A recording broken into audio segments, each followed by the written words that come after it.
Namaskar, I am Dr. Jyoti Bhama, practicing homeopathic physician. Today, I'll be discussing the most common problem seen in children, that is infantile constipation. Often we call it as constipation in children.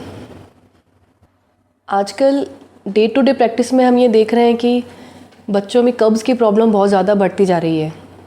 ये पहले ऐसे नहीं होता था, लेकिन पिछले कुछ सालों से ये प्रॉब्लम अपनी हाइट्स पे है। बच्चे जब पहले साल में होते हैं तो वो सिर्फ मिल्क फीड पे ही होते हैं, यानी कि सिर्फ दूध ही पीते हैं। तो कुछ बच्चे तो नॉर्मल पॉटी पास करते हैं और कुछ बच्चों में कॉन्स्टिपेशन या कब्ज़ हो जाता है।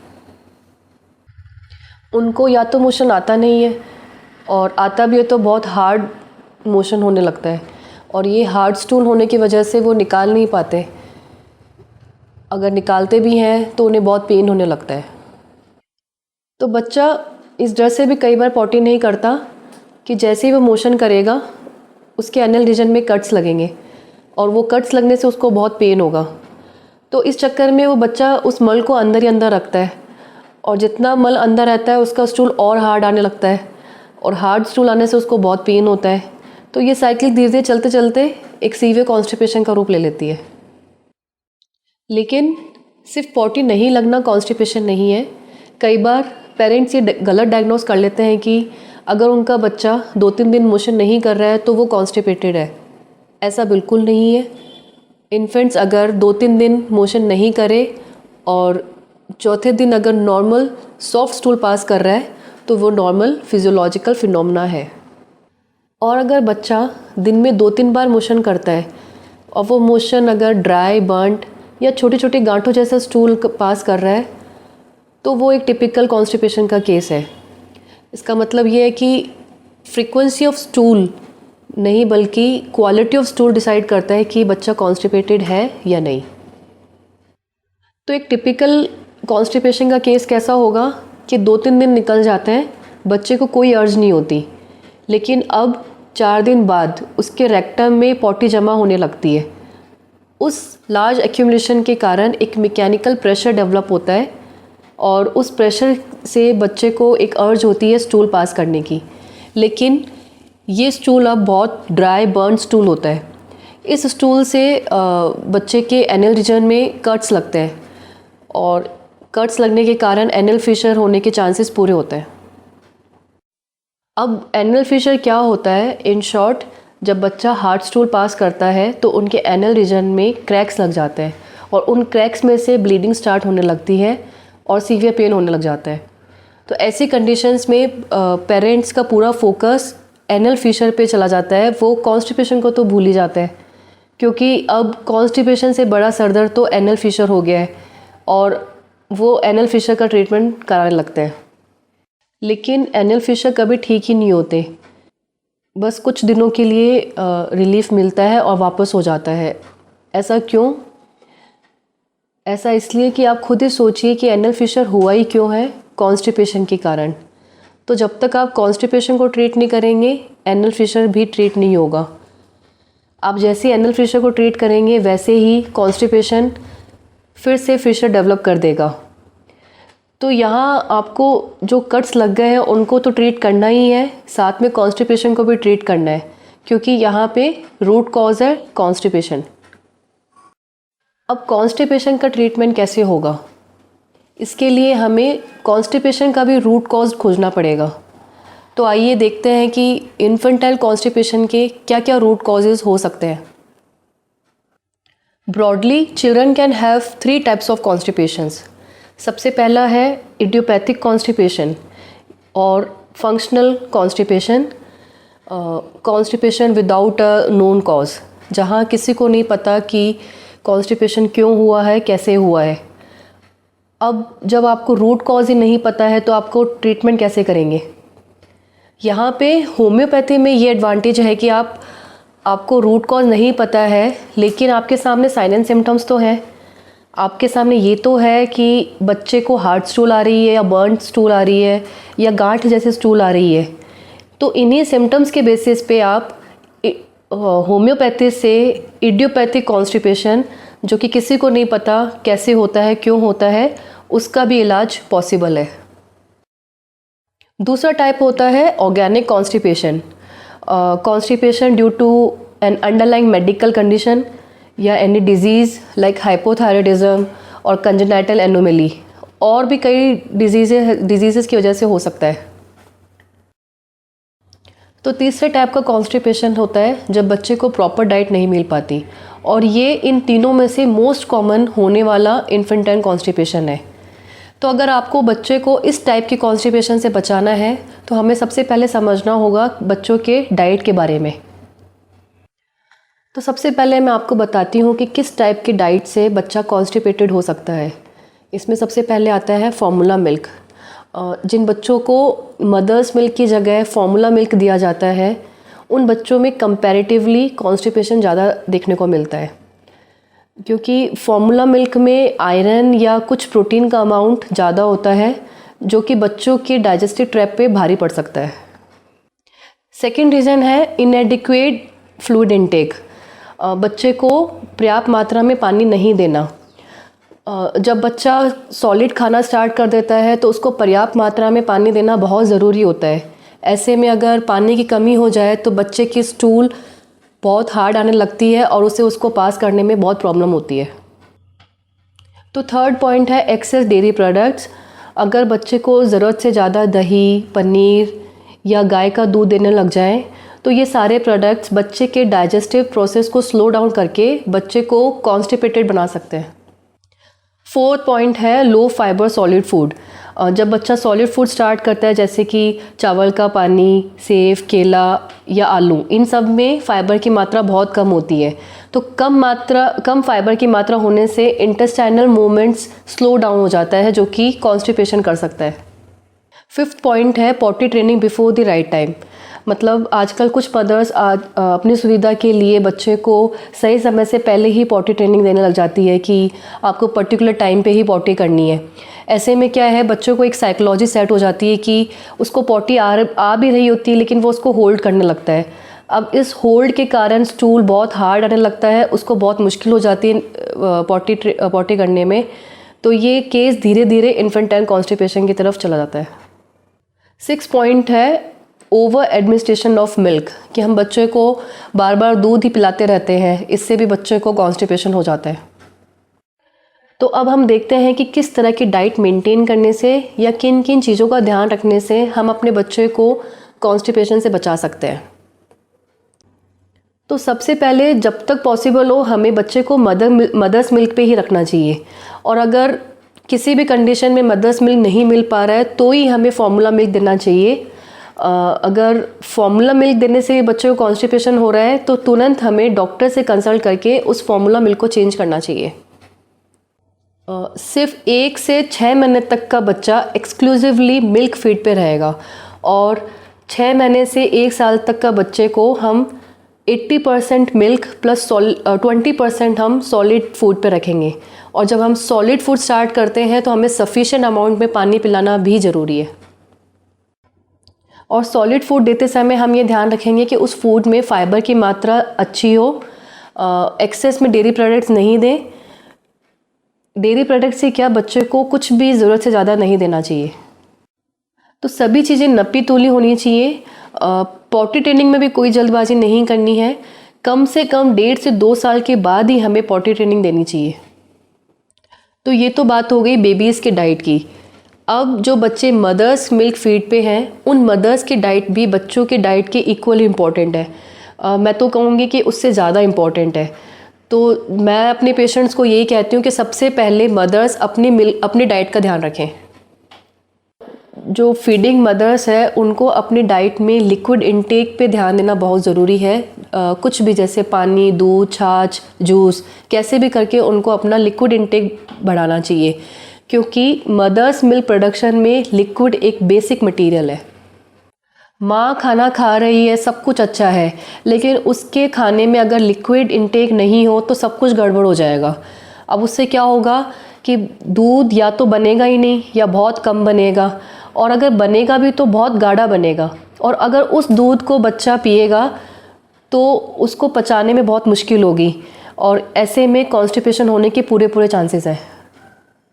और दूसरा, अपने इंडियन ट्रेडिशन में एक ये पुराना कंसेप्ट है कि माँ को बहुत सारा घी पिलाना है, अजवाइन देनी है, सौंठ देनी है, नहीं तो उसका शरीर बहुत वीक हो जाएगा। ऐसे में क्या होता है, माँ ये सब तो खा लेती है लेकिन लिक्विड इनटेक नहीं हो पाता और जो दूध बनता है वो बहुत गाढ़ा बनता है, और वो जो दूध बच्चा पीता है तो उसके लिए बहुत दिक्कत होती है, वो कॉन्स्टिपेशन होने के चांस हो जाते हैं। अब आप खुद सोचिए कि ड्यूरिंग प्रेगनेंसी एक तो महिलाओं में बिल्कुल भी एक्सर्शन नहीं होता, वर्कलोड नहीं होता, और डिलीवरी के बाद तो वो एकदम ही रेस्ट पोजीशन में आ जाती हैं। अब ऐसे में इतनी हैवी डाइट लेके ये सब आपके लिए और आपके बच्चों के लिए एक प्रॉब्लम क्रिएट कर सकता है। मैं ये नहीं कहती कि ये कंसेप्ट एकदम गलत है, ये उस समय के लिए सही था जब महिलाओं पे बहुत वर्कलोड होता था। वो सारा घर का काम खुद से करते थे, साफ़ सफाई करना, गाय भैंस सब जानवरों की देखभाल करना, कुएं से पानी लाना और खेती करना, चूल्हे पे खाना पकाना, ये सब वो खुद करते थे। लेकिन आजकल की लाइफस्टाइल एकदम अलग हो चुकी है, 90% एक्सर्शन ख़त्म हो चुका है, तो उस हिसाब से हमें कैलोरीज भी कम करनी पड़ेगी। आपको एक बैलेंस डाइट लेनी होगी जिसमें घी, अजवाइन, सौंठ भी हो, लेकिन एक लिमिटेड अमाउंट में। इसके साथ साथ आपको प्रोटीन्स, विटामिन्स, मिनरल्स भी लेने होंगे। लिक्विड का इंटेक ज़्यादा रखना होगा, फ्रूट, सलाद, हरी सब्जियां और हाई फाइबर वाली चीज़ें ज़्यादा लेनी होगी। तो अब हम ये समझते हैं कि अगर बच्चे को कॉन्स्टिपेशन हो गया है तो हम ट्रीटमेंट के रूप में क्या क्या दे सकते हैं। ऐसे में हम डाइटरी चेंजेस के साथ साथ घरेलू उपाय, जिसे हम दादी के नुस्खे भी कहते हैं, जैसे अजवाइन का पानी देना, टमी मसाज देना, नेवल एरिया में हींग अप्लाई करना, बाईसाइकिल लेग्स कराना, तो कोशिश करेंगे कि बिना किसी दवाई से हम ये सब करके ही बच्चे को ट्रीट कर सकते हैं। लेकिन अगर बच्चा इन सब चीज़ों से भी सही नहीं हो रहा है तो फिर हम जंप करेंगे होम्योपैथी पे, क्योंकि एलोपैथी में इसका ज़्यादा कोई ट्रीटमेंट नहीं है। ज़्यादा से ज़्यादा हम उन्हें लेग्जेटिव्स दे सकते हैं, लेकिन उससे कुछ टाइम के लिए ही रिलीफ मिलेगा, और साथ में आपको मिलेंगे बहुत सारे साइड इफ़ेक्ट्स, और इतने साइड इफ़ेक्ट्स मिलेंगे कि आप कॉन्स्टिपेशन को तो भूल ही जाओगे, और इन साइड इफ़ेक्ट्स को डील करना भारी पड़ेगा। होम्योपैथी में इसका बहुत ही अच्छा ट्रीटमेंट होता है। मैं आपको कुछ जनरल मेडिसिन्स हैं वो बता देती हूँ, जिनके सिम्टम्स आपके सिम्टम्स अगर मैच करते हैं तो वो मेडिसिन्स आप ले सकते हैं, और उन मेडिसिन से आपको बहुत ही अच्छा रिजल्ट मिलेगा। पहली मेडिसिन है एलुमिना।